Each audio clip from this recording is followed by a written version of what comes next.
할렐루야. 참되신 주님의 평강이 또 그 평화가 우리 모두에게 함께하기를 주의 이름으로 간절히 축원드립니다. 짧은 질문 김묵상 시간입니다. 오늘은 바울의 서신서 말씀을 함께 먼저 읽고 나눔을 갖죠. 빌립보서 2장 12절과 13절입니다. 그러므로 나의 사랑하는 자들아, 너희가 나 있을 때뿐만 아니라 더욱 지금 나 없을 때에도 항상 복종하여서 두렵고 떨림으로 너희 구원을 이루어라. 너희 안에서 행하시는 이는 하나님이시니 자기의 기쁘신 뜻을 위하여 너희로 소원을 두고 행하게 하시나니. 여러분이 말씀 읽으시다 보니까 중간에 어색한 부분이 좀 있지 않으세요? 서로 항상 복종하여서 두렵고 떨림으로 너희의 구원을 이루라. 누구에게 복종하라고 그랬어요? 지금 우리는 순종, 봉사, 섬김, 충성, 이 단어에 우리들의 삶의 걸음을 맡기고 살아가는 그리스도인들이죠. 하나님을 향한 성도들의 최고의 실천적 삶의 어떤 신앙적 덕목은 아마 순종과 충성이 아닐까 싶습니다. 하지만 여러분, 교회 안에서 우리가 성경이 정의하고 또 요구하고 있는 이 순종과 충성, 그리고 바울 사도가 지금 말했던 복종이라고 하는 단어를 너무 오해하고 있는 것은 아닌가 싶습니다. 순종, 이 단어를 들으면 여러분 제일 먼저 아마 사무엘서를 떠올리지 않을까 싶습니다. 아말렉을 진멸하라고 하나님이 명령을 주셨을 때 사울 왕이 그 아말렉과 싸워서 승리하고 나서 진멸하라는 말씀을 무시했어요. 그가 뭐였죠? 그 아말렉 땅에서 가장 좋은 것들을 갈취하고 탈취했습니다. 사무엘 선지자가 그것을 알았죠. 그래서 사울 왕을 추궁했습니다. 그때 사울 왕이 뭐라고 변명했습니까?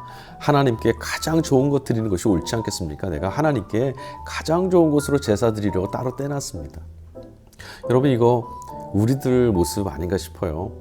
수단과 과정, 방법 이런 것들 무시하고 오직 하나님께 드리기 위해서 하나님께 영광을 올려드리려고 하나님께 봉헌하려고 하는 것입니다라고 우리들의 어떤 과정들을 자꾸 타협하고 합리화할 때 그때 우리들 모습이 좀 닮아있지 않은가 싶습니다. 여러분, 사무엘 선지자가 아주 매섭게 호되게 야단칩니다. 뭐라고 말했냐면, 왕이시여 당신이 지금 하나님을 버린 것과 같습니다. 순종하지 않았다고 하나님을 버린 것과 같습니다 라고 얘기했어요. 사무엘이 그 다음에 했던 말이 뭐였죠? 순종이 제사보다 낫습니다.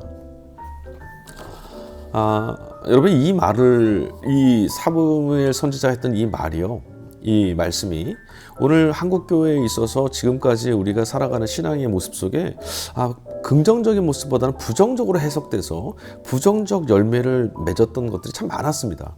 실제로 그랬어요. 우리 교회는 지금 민주적 절차를 통해서 운영되고 있습니다. 모두 다 하나님으로부터 부름받은 예수 그리스도를 머리로 하는 똑같은 공동체거든요. 지체들이거든요. 그래서 함께 이 공동체를 운영하고 함께 이 공동체를 꾸려가는 일에 참여하는 거죠.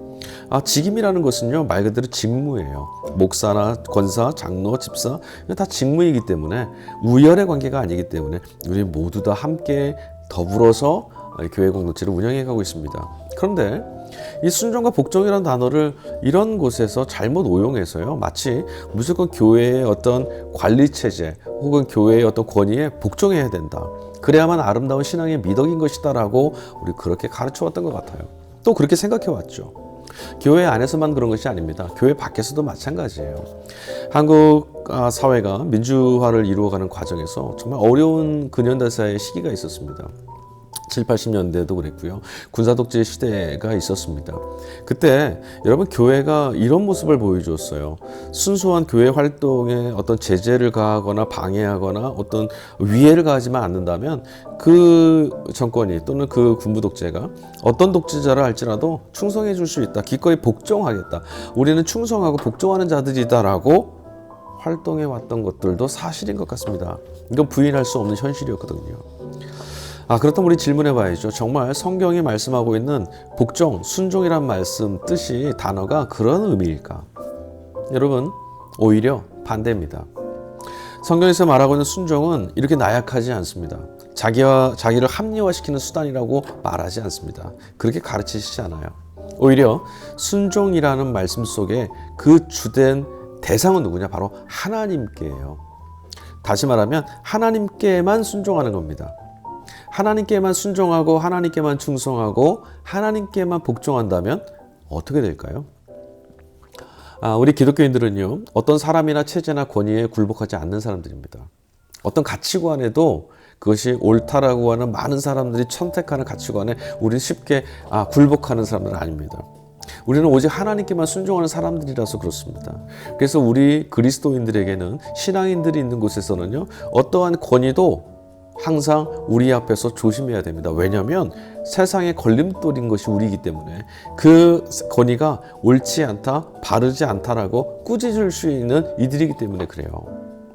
예수 그리스도가 헤로드 왕에게, 로마의 빌라도 총독에게, 유대의 종교 기득권자들에게 굴복하지 않으셨어요. 서슬퍼런 권세들이었거든요. 그러나 예수님은 목숨의 위해를 가는 그 순간에도 굴복하지 않으셨습니다. 십자가를 짊어지셨죠. 왜 그렇습니까? 예수님은 오직 하나님께만 순종하셨기 때문이에요. 신학자 몰트만이요, 십자가에 달리신 하나님이라고 하는 표현을 썼어요. 바로 이것이 그것을 말하는 거예요.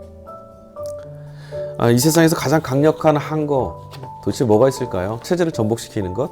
무혈 어떤 쿠데타나 무혈 어떤 저항들? 아니요. 세상에서 가장 강력한 한거는 바로 십자가입니다. 이런 면에서 독일의 신학자이며 목사였던 보네퍼 목사, 그가 말했던 한거, 그 한거의 이면이 바로 십자가라고 할 수 있는 것이죠. 인간을 왜곡시키는 악한 세력에게 여러분 항거할 수 있을 때 우리는 비로소 성령께 순종할 수 있는 거고요. 또 우리 함께하는 믿음의 형제들에게 순종할 수 있습니다. 반대로 뒤집어서 말씀드린다면 하나님께만 복종하고 하나님께만 순종할 수 있는 사람만이 이 땅의 어떤 권세, 어떤 악한 세력에게도 굴복하지 않고 항거할 수 있는 겁니다. 바울은 오늘 빌립보 교우들에게 서로 피차간에 복종하라고 했습니다. 이 말씀도 역시 이 안에 중요한 전제가 된 말이 있어요. 그리스도께 복종하듯이에요. 에베소서도 그렇고요. 바울은 이 전제되는 말을 절대 빼먹지 않습니다. 그리고 교우들은 이 말을 알고 있어요. 그래서 항상 그리스도에게 복종하듯이에요. 서로 간에 그렇게 복종하라는 것이지 어떤 사람의 눈치를 보거나 사람의 비율을 맞춰라 이런 거 아닙니다. 참된 복종은 위선과는 같은 단어가 아니에요. 반대말이죠. 자, 그렇다면 여러분, 교회 안에서 복종하려면, 우리가 그렇게 신앙생활 하려면 어떻게 해야 될까요? 상대를 향해서 우리 복종하는 거 쉽지 않죠? 잘 안 될 겁니다. 내가 그리스도 안에서 그리스도를 대하듯이 복종한다라는 이 말씀을 듣고 그렇게 해보려고 해도 내 마음에서 그게 자꾸 거절될 때가 많아요. 기쁘지 않아서. 그리고 뭔가 좀 억울하죠. 그럴 때가 참 많을 겁니다. 그럼 도대체 우리는 어떻게 해야 될까요? 여러분, 이 순종과 복종을 뭔가를 해내야 되는, 어떻게 드러내야 되는, 얼만큼 해야 되는, 그렇게 해야 확인받을 수 있는 것으로 우리 생각하는 것 때문에 그래요. 이게 바로 율법주의거든요. 우리의 행위의 어떤 결실을 통해서, 모습을 통해서 우리의 순종을 정해내리고 확인하려고 하는 거죠. 성경이 말하는 피차간에 복종하고 서로 사랑할 수 있는 것들은요, 우선적으로 예수 그리스도와 우리 개개인 스스로가 일치되는 것, 그것밖엔 답이 없습니다. 하나님과 우리 사이의 관계가 온전해지지 않고는 수평적 관계가 사람과 사람, 공동체 안에서 자연과 세상과 우리의 관계는 건강해질 수가 없어요. 우리 삶에 절대적 의미가 있는 하나님, 절대적 권위이신 예수 그리스도와 우리가 연결되어 있지 않은 상태에서는요, 서로 피차간에 복종한다는 것은 사실은 겉으로는 그리 보일 수 있어도요, 시간이 가고 날이 갈수록 우리는 위선으로 떨어지게 될 겁니다. 상대방에게 부담을 주거나 내 자신이 부담이 돼서 자꾸 속상하고 정죄감이 들 거예요. 사실 복종이라는 것은 단순히 순종하는 태도 하나만의 문제가 아닙니다. 이것은 우리 신앙생활 전반과 연결되어 있어요. 가장 중요한 핵심은 우리가 하나님께, 예수 그리스도께 연결되어 있느냐, 여기서부터 출발하는 거거든요. 그것을 보여주는 단적인 외견적 신앙생활의 면이 바로 순종이거든요. 따라서 여러분, 우리가 그리스도께 가까이 갈수록 우리는 서로에게 순종하며 살아갈 수가 있습니다. 반대로 우리가 서로에게 순종한다고 해서 그리스도께 가까이 가는 건 아닙니다. 여기가 중요합니다.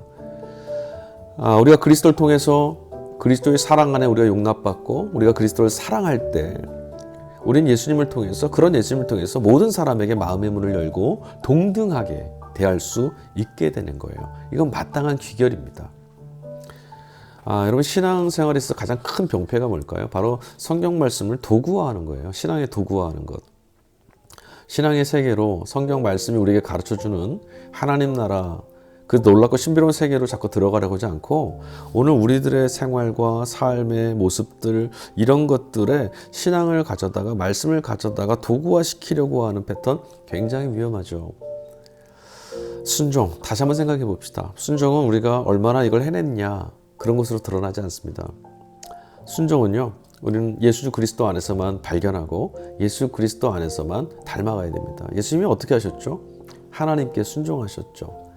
죽기까지 순종하셔서 십자가를 짊어지셨습니다.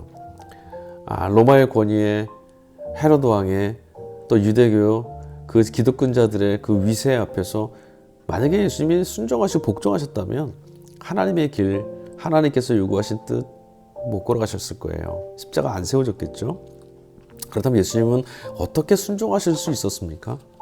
예수님의 순종은 하나님을 향한, 아버지를 향한 신뢰였고요. 아버지의 그 자비하심과 사랑에 대한 응답이셨고, 예수님이 또한 그렇게 하나님을 사랑하셔서 걸어가실 수 있었던 거예요. 여러분, 순종이라는 것은 바로 이런 것이죠.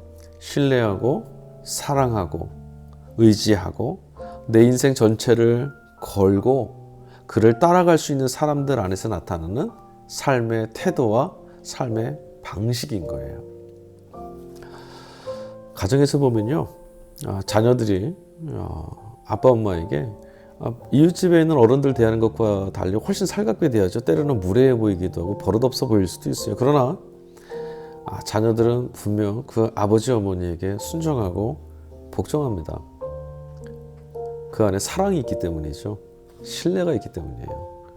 얼마나 어떻게 보여지느냐, 여러분, 이건 얼마든지 우리는 위장할 수 있습니다. 그건 가식이에요. 성도가 성도를 대할 때 우리 친절한 척 할 수 있어요. 그러나 우리 마음속에 복종하려는 마음 생기지 않아요. 때로는 울컥하는 마음이 있고 복종보다는 굴복시키고 싶은 마음이 많이 들죠. 그것이 우리 본성입니다. 그때 우리 이렇게 질문해 봐야 됩니다. 내가 그리스도 예수께 온전히 순종하지 못하고 있구나. 순종하지 못한다라는 말을 또 의무적으로 윤리적으로 생각하지 마세요. 이렇게 생각하시면 돼요. 내가 예수님의 사랑에 온전히 사로잡혀 있지 않구나. 내가 예수님께 온전히 내 인생을 걸지 않았구나. 예수 그리스도와 내 인생의 걸음을 일치시키지 못하고 있구나. 다시 말씀드립니다. 기독교 신앙은 하나님과 나, 예수 그리스도와 나, 성령과 나와의 관계에 여기서 출발하는 겁니다. 그리할 때 우리가 그 순종의 관계에 충만할 때 세상에서도 겸손하고 온유하며 순종하는 이로 살아갈 수가 있게 될 겁니다. 순종은 교회를 하나 되게 하시는, 평화하게 하시는 하나님의 초대입니다. 오늘 이 시간도 예수 그리스도께 순종하시며 살아가는, 예수 그리스도를 목숨처럼 사랑하고 살아가시는, 예수 그리스도와 한 걸음 동행하시는 복된 걸음 걸어가시기를 간절히 축복합니다. 다음 시간에 다시 뵙도록 하겠습니다. 감사합니다.